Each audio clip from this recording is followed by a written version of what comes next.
competitive situation between Waymo and Tesla is interesting and to some extent also predictable. It is also concerning, but not necessarily because of Waymo's actions, but more because of Tesla's delay. Tesla seems to be delayed with their unsupervised cybercab because we're not seeing that many robo-taxis going unsupervised. There is probably roughly 8 right now in Austin, so that's good news.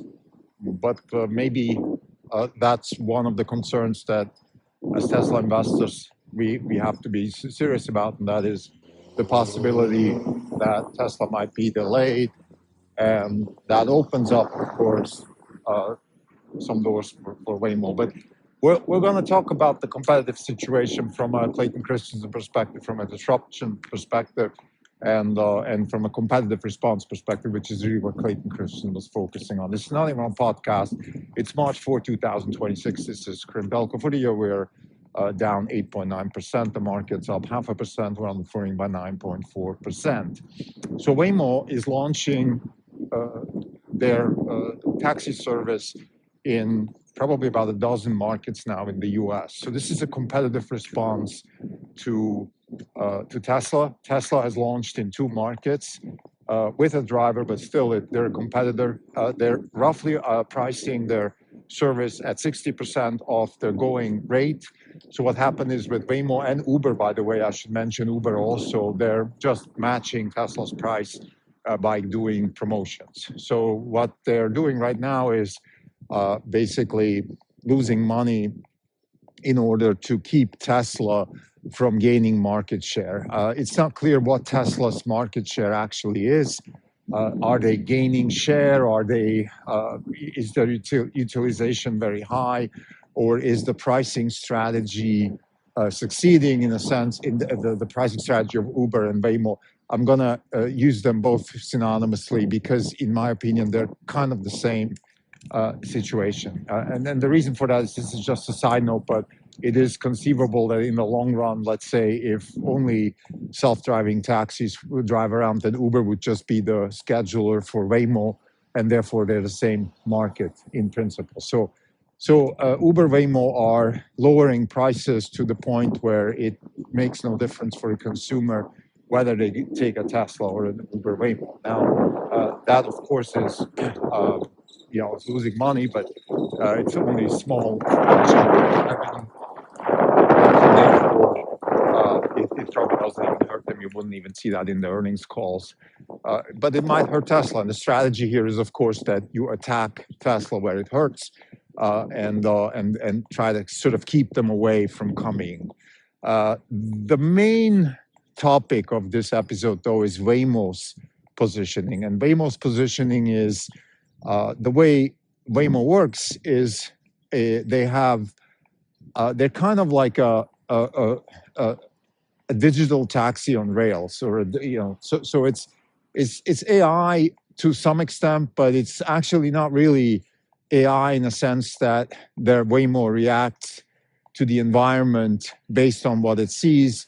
It's more like it follows a map, it follows something that is pre-registered and then just drives through that type of environment, and also has the ability to act if, let's say, there's a pedestrian or something unplanned comes out. So there's definitely some AI in there, but it's not a general solution that can scale across any geography, any town. Whenever Waymo launches, they launch very narrow for 2 reasons. One is that their architecture doesn't allow them for a general launch. So you have these sort of neighborhood by neighborhood launches. Maybe at some point they take most of the city, but not the whole city. They don't do the bridges. They don't do the highways. So there's a lot of that kind of piece by piece launching because that's how their architecture works. But more importantly also, of course, their cost structure is such that a scaled launch is actually, it's not very profitable for them because they have very, very high costs. Their vehicles cost a lot of money, much, much more than anything comparable to what's in the market right now, either through Uber or through Tesla. And therefore, they're constrained with utilization. So if they have full utilization, they might be able to make some money. It's not even clear whether they make money or not. My guess is they're not making any money, but maybe at some point they can if they scale up. And also the idea is maybe to scale now and hook people on the service and then come with a cheaper model, a Zeekr or something like that, and then take maybe the kind of luxury hit, hoping that the network effects will kick in and somehow they can then eke out a profit. So that to me seems the strategy. Although I believe that Waymo starts acting more like a typical player under disruption. And it's interesting to talk about disruption in the robotaxi market when the market itself is actually very nascent. But you have to also look at Waymo having been around for over a decade and for years now delivering digital taxi rides in San Francisco and Phoenix and stuff. So they're kind of an incumbent here, and they're being disrupted by Tesla because Tesla, and this is very classic Clayton Christensen, and Tesla is the low-cost provider in this market. It's a commodity and it's low cost. So it's very difficult to compete with a low-cost provider in a commodity market. And I think that's why we see, in my opinion, very predictable, irrational behavior by Waymo.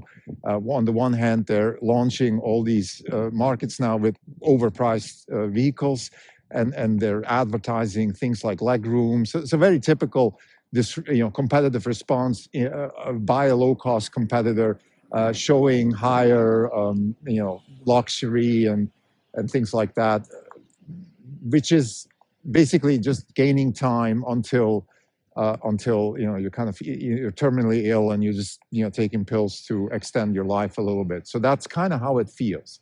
I think what Tesla is doing is preparing for a mass launch of a general solution of a fully autonomous car that takes people from A to B at roughly a third or a quarter of the cost of anybody else. Actually, it's more 10x less cost, but that's only one cybercab is at scale. So let's say if it costs an Uber now $2 per mile, Tesla looks at maybe 50 cents per mile, something like that. So that's what we mean 4x less cost.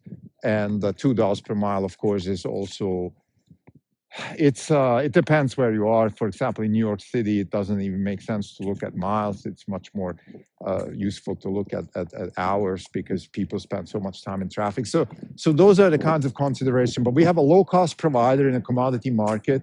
And typically what happens with low-cost providers in a commodity market, they start scaling up volume, lowering the cost even further, and then pushing out everybody else. So we believe that Tesla, for the forthcoming maybe 2 years, will still compete with Waymo just because Waymo's pockets are deep. And then eventually there could be a very ironic scenario where Waymo actually commissions Tesla cybercabs and offers them as a competing solution to Tesla, something like that. I mean, who knows what's going to happen then? But this, to us, seems the only solution really viable. There's another potential solution for Waymo. This could be interesting, that they team up with a Chinese manufacturer, and the Chinese use that as a springboard to manufacture their cars here in the US, and then equip the Waymo tech onto their car. Although I would say that the Chinese manufacturers within the next 2 to 3 years could be actually, maybe not 2 to 3 years, but at some point they might actually be able to catch up with Tesla on the FSD, particularly players like Xiaomi, and then they might not even need the very cumbersome Waymo suite of sensors and all that. So where does this leave us now? I think we're very confident with Cybercab and Robotaxi globally launched this year and then scaled up in the coming years. We think it's a huge market with huge potential for profits because it's just a very expensive way. Right now, people pay a lot of money for transport. So if you can lower the cost and increase the value, by the way, Tesla is not just a low-cost provider, but also high-value provider. The Cybercab isn't just a low-cost vehicle. It also is designed for transport entertainment, things like that, comforts, entertainment. So it's just going to be a much better experience on any front. And I think the only way you will be able to compete with Tesla is if you produce something similar. And we think that the Chinese can do that. That's not impossible. Waymo or Google in general has a horrible reputation when it comes to hardware. So we don't think that there's any chance that they will ever do it themselves, but they might team up with a Chinese manufacturer and maybe succeed in making a cybercab competitor and then compete with the market. We also if we expect, let's say, 300 to 500 billion in revenue by 2030 in terms of transport for Tesla globally, that doesn't mean they have to have 100% market share, because when let's say the cost of a cybercab service go to, let's say, $1 per mile in the US, and then the equivalent everywhere else in the world, so let's say a reduction of 3 to 4x, you will just have more demand, and more demand means the market's bigger. People will use these types of services for different use cases. Also, for example, you will go back and forth to school 3-4 times a day because it's cheaper. You will not own a car. You will have your kids driven to soccer, all that kind of stuff. Well, you go to the dentist with a cybercab because you don't have to park in the middle of the city. The cybercab can just go park itself somewhere. I mean, you don't even need that. Sorry, I'm confusing that with the full self-driving suite that Tesla will offer to consumers. So I guess as a conclusion, I think this Waymo Tesla thing, it's not a classic Clayton Christensen situation, because I think the cost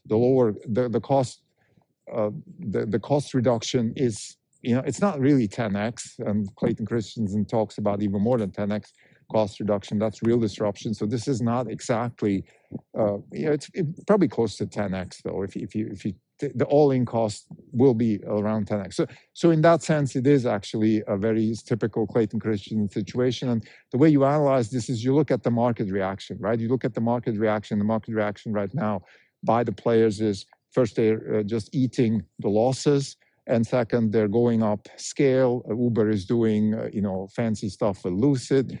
Waymo is advertising legroom. So you're trying to eke out the market in something that the low-cost provider is not offering, although they will be offering all of these things and even more at lower cost. So it's really difficult to see how Waymo can compete here, and that's why you're seeing, I would say, at the beginning of a psychological breakdown. That's a technical term in competitive analysis, and it has to do with a cycle of decision making.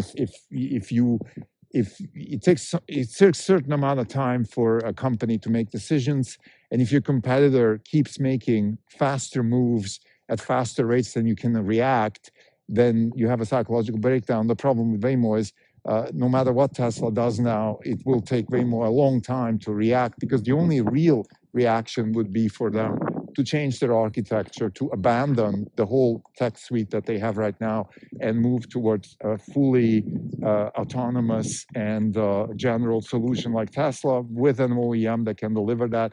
And that's just not possible right now. So therefore, you have a psychological breakdown, and you will see increasingly irrational decisions made by Waymo.